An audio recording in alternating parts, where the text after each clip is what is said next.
Welcome to the Category Mistake. I am your host, Richard Mariello, and I am trying a new system. The system basically is I'm going to record this as a video, and then I'm going to change it to an MP3 and put it on the podcast that way. And I'm also going to post it online for the video people. Hopefully, I get all the kinks worked out, and it actually isn't that horrible. So today I'm going to start doing this podcast every day for a little while. I'm just going to kind of hit it up with a bunch of different things. And today I'm going to talk about songs. I'm just going to talk about one song. It's going to be a quick little 1, 2, 3 podcast type deal. Maybe not 1, 2, 3, but as 1, 2, 3 as I can be. Growing up as a kid, the Beatles were a big thing. And of course, John Lennon, Paul McCartney were big things. But I remember when John Lennon was killed and the big deal it was. And of course, the song they always played was Imagine. And the lyrics struck me kind of funny the other day. I was listening to it because you're in the car and it just comes on and you start listening. And the older I get, the more the lyrics hit you in a different way. I originally listened to it as a teenager, as a kid, or whatever else. It was like, he's talking about the world being no judgment, no nothing. I think it was deeper than that. It probably was for him. If you remember John Lennon, when the Beatles started, it was one thing, and they grew and they changed, and they got into drugs, they got into New Age, they got into a lot of different philosophies, a lot of different styles, a lot of different ideas, a lot of different thoughts, a lot of different concepts. And I think towards the end, before he died, he started really going back and re-looking at all the things that he had lived through. And in today's world, there's a lot of Christians who are doing that through deconstruction. And there's a lot of non-believers becoming believers because they're looking into it deeper, and believers becoming non-believers, or however you do that, through the deconstruction and through rethinking concepts that they have read or seen or heard about or lived through. And I was looking at his lyrics, and my thought today was just to read through them real quick and kind of give you a synopsis of what I see it as. Now, this was 1971, so it's about 10 years before he died, before he got killed. But the 70s were weird because the 60s you were getting off your peace love movement, your Woodstock, your craziness. The Beatles broke up. John became a rock legend, rock star, whatever you want to call it. But he had a lot of time where he just kind of did his own thing and he was finding out who he was. So the first verse is, imagine there's no heaven. It's easy if you try. No hell below us. Above us, only sky. And of course, the chorus, imagine all the people living for today. Some say I might be a dreamer. So imagine there's no heaven. It's easy if you try. No hell below us. Above us, only sky. I'm wondering if he was saying that because in the world at the time, and even today, so many people worry about, am I doing this right? Am I doing this right? Am I doing this right? If I don't do this, and this right, I'm never going to become somebody. I'm never going to get to heaven. I'm never going to get to this. If I do this, then I'm going straight to hell. A lot of Christians believe that. They believe, oh my gosh, even though in the Bible, Jesus basically said, everyone's a sinner. Come to me. You'll be forgiven. Judaism, there's ways to get forgiven for your sins. There's no sin that takes you away from God if you're honest and open and ask for forgiveness. I believe in Islam, that's the same thing. Mostly every faith that believes in a heaven/hell/end of life, there's ways of getting back to where you need to be. But a lot of people don't think of it that way. They think of it as, I did something unforgivable and I'll never be forgiven. So they stress out and they do stupid things. So when I think about that, I'm thinking he's telling people to stop worrying about doing the right thing and being so wrong that you're going to hell. Try to live for today. Try to live in the moment that you're living. You're not going to be perfect. Anyway. And then imagine there's no countries. It isn't hard to do. Nothing to kill or die for. And no religion too. Again, back to the religion. But again, if you think about it, 71, Vietnam War. It was a border, Vietnam War was the French occupied Vietnam. Vietnam wrote a Declaration of Independence, basically. The French tried to squash it. The French couldn't squash it. They said, America, save us. We saved you in the revolution. You need to save us. And we went over there, and basically people started dying for a small little country that we shouldn't have cared about. And I think Lennon was just saying what a lot of people were feeling. It's like, what's the point of going to war and being killed and dying? And why is my son going over to a country I'll never go to and he'll never visit to save people that don't want us there? Why? And that's and at the time, a lot of people who were drafting the Dodge drafting, or people who were running away, were being called, you're anti-American, anti-God, anti-USA, anti-capitalism, you're a socialist. I don't know. I mean, I didn't run away. I was in the service, but I can see why some people would be like, why do I want to go die over there when there's no reason? And a lot of people who sons and daughters, mostly sons, went over there, they were very super religious, very super pro-American, pro-everything, pro. And it almost was like a stereotype that if you didn't want to go fight, you were anti-God, anti-American, you were communist. And I think Lennon's just kind of going, it's not just that, guys. There's other things in this world going on. You got to think about this. Imagine no possessions. I wonder if you can. No need for greed or hunger. A brotherhood of man. This is a lot of today, if you think about it. I am not for everyone getting a puppy. I'm not for everyone getting, I want a Tesla. You want a Tesla. I'm not Oprahing, turning everything into Oprah here. But even today, and in 1970, definitely, there's homeless people. There's people without. There's people starving on the streets. There were veterans. There were women, children, people with nothing. And no one cared. And let's be honest, today, no matter where you are, in America, in Europe, probably in most of Asia, if you drive down the street, you'll see somebody begging for money. And it's sometimes they're shams, sometimes they're scams. I get that. But a lot of times they're not. They're just people who have nothing. And they have nothing because could be they have an addiction problem, could be they have a mental health problem, could be they just had one incident in their life that screwed up everything and they're done. They have nothing left. They can't do anything else with their life. And it's horrible to think, but it's true.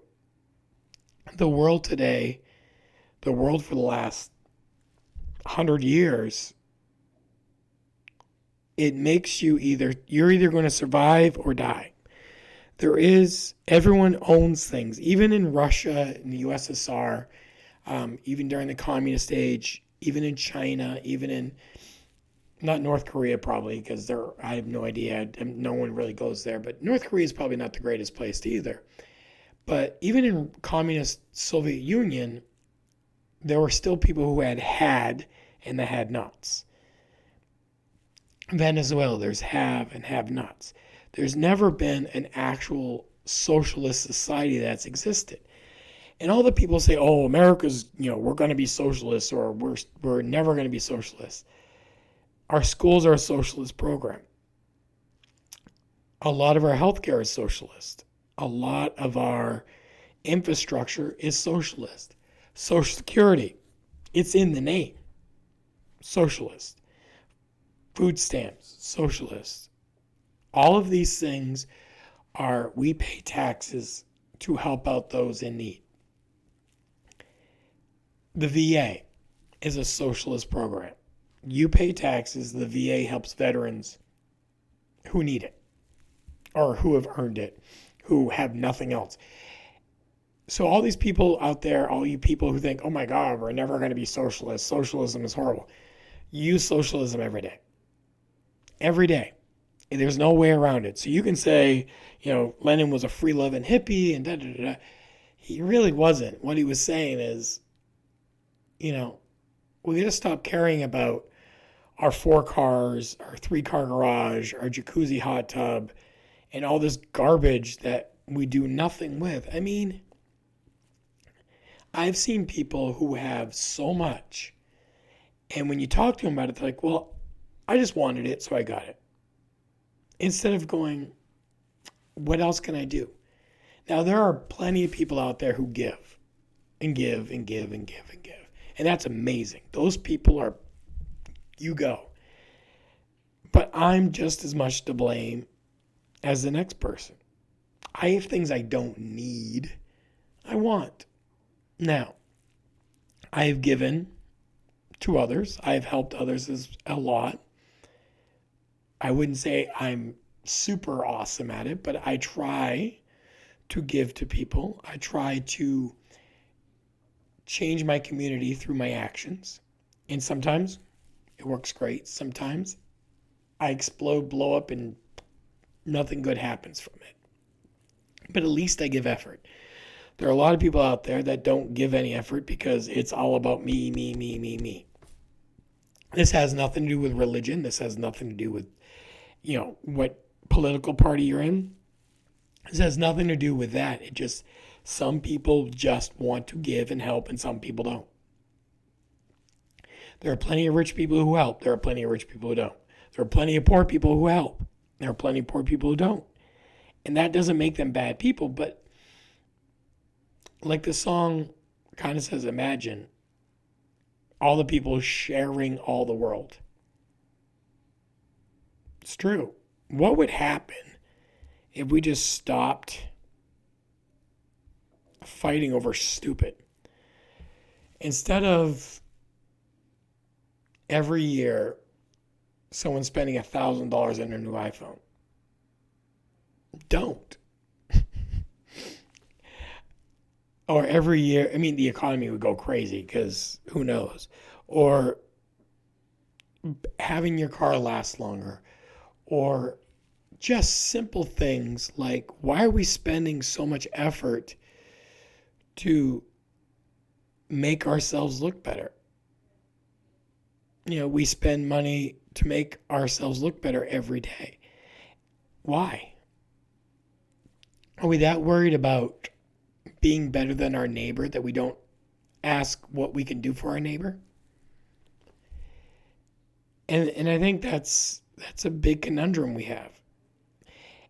And the 70s were the songs of the 70s. We're talking disco, we're talking Bee Gees, there's lots of bad music in the 70s. But I think looking at it, there's music in every decade. There's music in every time period that kind of just epitomizes the human race. And I think this was one of them. I think this was one of them because Lennon had just left the Beatles. The Beatles were done. The world was in tears. The world was in shock. How could the Beatles break up? And Lennon could have gone and just done a poppy song, made his millions, and moved on. Instead, he went anti-war, anti-capitalism, anti-religion in a song, but made it in a way that we could all relate to it. Imagine all the people living life in peace.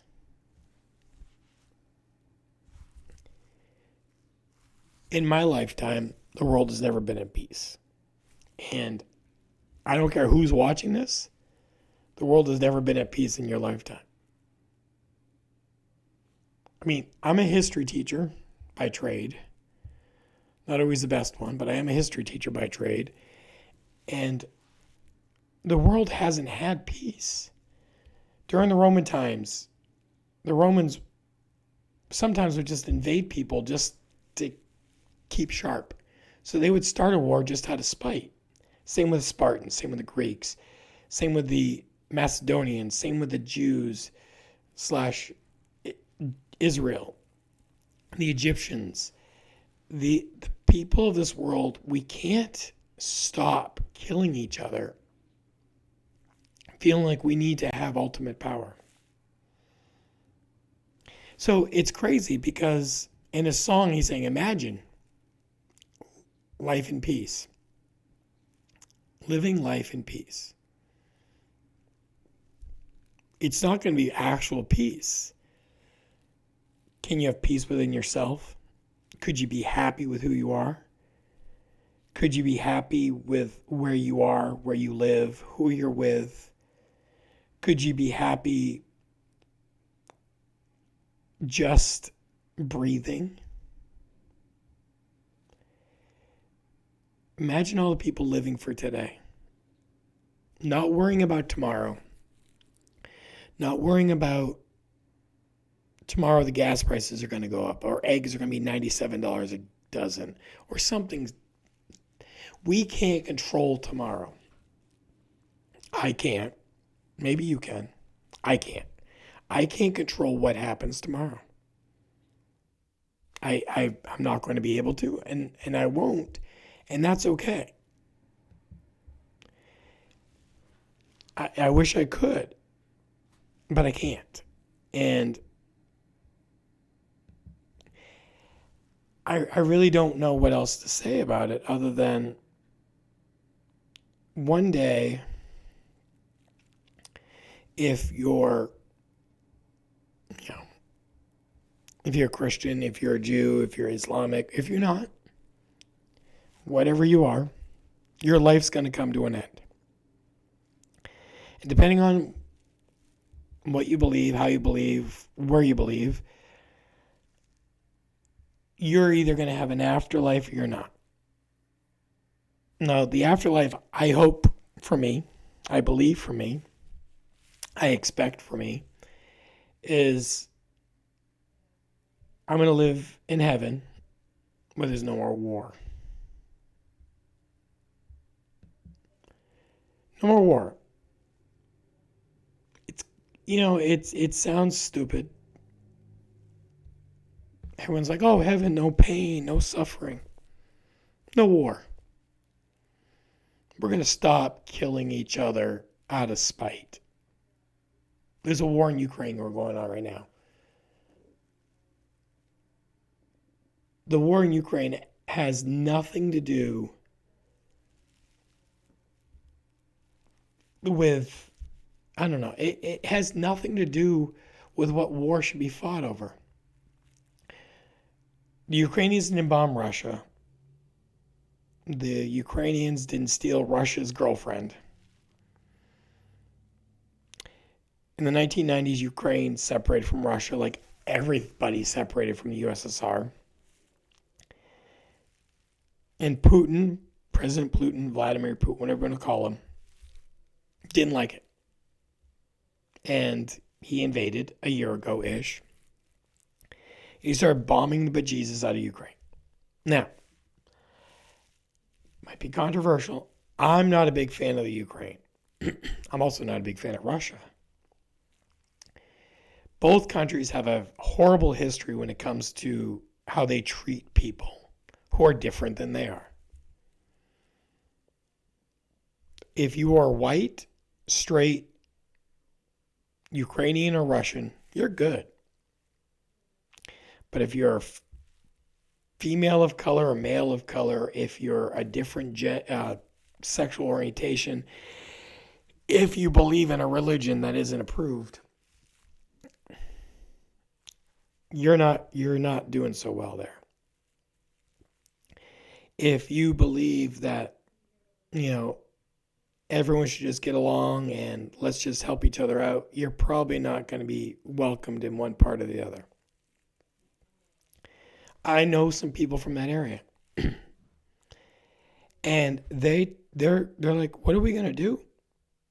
One of them literally said to me, he's like, "Listen, we're sending all these weapons over," because he lives in America now. He's like, "We're sending all these weapons over, sending all these tanks." He's like, "There's nobody there. They all left." And I said, "Well, won't they want to come back to fight?" He's like, "No, they're done. They're not going back." And that's the thing. We're sending millions or billions of dollars worth of equipment, and there's not enough people to even run it. And I'm worried because this is what we did before in the 1930s, and even in World War One, we did it too. We send aid, we send aid, we send aid, and then something happens and we send troops and we get ourselves involved in something we shouldn't be involved in. This is a civil war. This is North versus South, and that's all it is. Ukrainians and Russians speak the same language. They have very similar heritage. They've been next door neighbors slash one family for a long, long time. And instead of just letting them work it out, everyone has decided that Russia's a bad guy, Ukraine's a good guy. And what I watched today is we're now telling China, okay, don't give Russia weapons. Now you can give Ukraine weapons, but not Russia. Or else. Or else is the scary part. Or else what? What are we going to do? Lennon wrote in 71, imagine a life in peace. And we're looking to kill each other. I don't want to die in a nuclear war. I don't want to die in a war. I want to die, hopefully older, with my wife, living long after me. But I want to die in my, in a normal way. And I'm worried that if we get into war with China and with Russia and with everybody else, that's not going to happen. In 71, Vietnam wasn't over yet. It was like halfway done. We got finished a couple years later. Well, we left a couple years later. If Lennon was alive today, he probably would redo this song a little bit for the Ukraine. And I don't think he'd be like, "Oh my God, I hate the Ukraine." But I think what he'd be is like, why are we sending weapons of mass destruction? Now, I know they're not nuclear. We're sending tanks and rockets and guns and more tanks and more helicopters. We're sending things that kill lots of people at once. To me, that's a weapon of mass destruction. It doesn't have to be nuclear. It has to be something that will kill more than one person at a time. Why are we sending it to people so they can kill each other? We talk about the decency of human life. And we're sending out weapons to kill each other with. And then we're telling people, you can only send these weapons to one side, not the other. I'm tired of watching every day on the news people dying when they don't need to. I'm tired of watching every day the news say, we're not sending troops, but we're sending this. We've sent, I think, about $7 billion of supplies and money to the Ukraine. And I'm wondering, and I'm not trying to be political, what the hell could we have done with that money? Could we have fixed the problem in Africa with lithium mining with children? Could we have fixed the problems in South America with child labor in the Amazon? and the forest being destroyed? Could we have sent money to Flint, Michigan to get a new water supply? Or to Ohio where there's a train derailment and there's toxins going everywhere? Or fixed roads and bridges in Maryland or Virginia or Maine or wherever the heck you live? It's a lot of money. And I know we in America we deal with trillions now instead of billions, but it's a lot of money. And I'm tired of watching the Oscars or the Grammys or the SAG Award or Emmys, and they're all like, stand with Ukraine, and then they belittle other people. Well, we've got to care about, the LGBTQ community, stand with Ukraine. You can't be LGBTQ in Ukraine. Uneducated people making public statements destroy what we have left of dignity. You can say stand with Ukraine, please. If you want to do that, great, go for it. But don't say in the same breath LGBTQ rights and Ukraine. You can't do both. Just like you can't say don't buy from Tesla because Elon Musk is a dictator, buy from Volkswagen, who was set up by the Nazis. Volkswagen has changed. They're not run by the Nazis, but the Nazis used a lot of them. But they're not run by the Nazis. I'm not saying that. I also don't think everyone at Tesla is like Elon Musk. Just because somebody owns a company doesn't mean everybody that works there is like him. Just like everybody at Chick-fil-A probably doesn't think the same way as the owner of Chick-fil-A. And everybody at Target probably doesn't, think the same way as the owner of Target or Starbucks. The owner can be one way, but the employees can be something else. We've got to get over this concept that this one person dictates everything else. It just doesn't work that way. Imagine all the people living for today.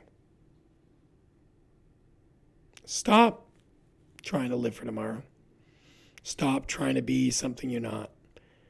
Stop doing things because you think you're supposed to.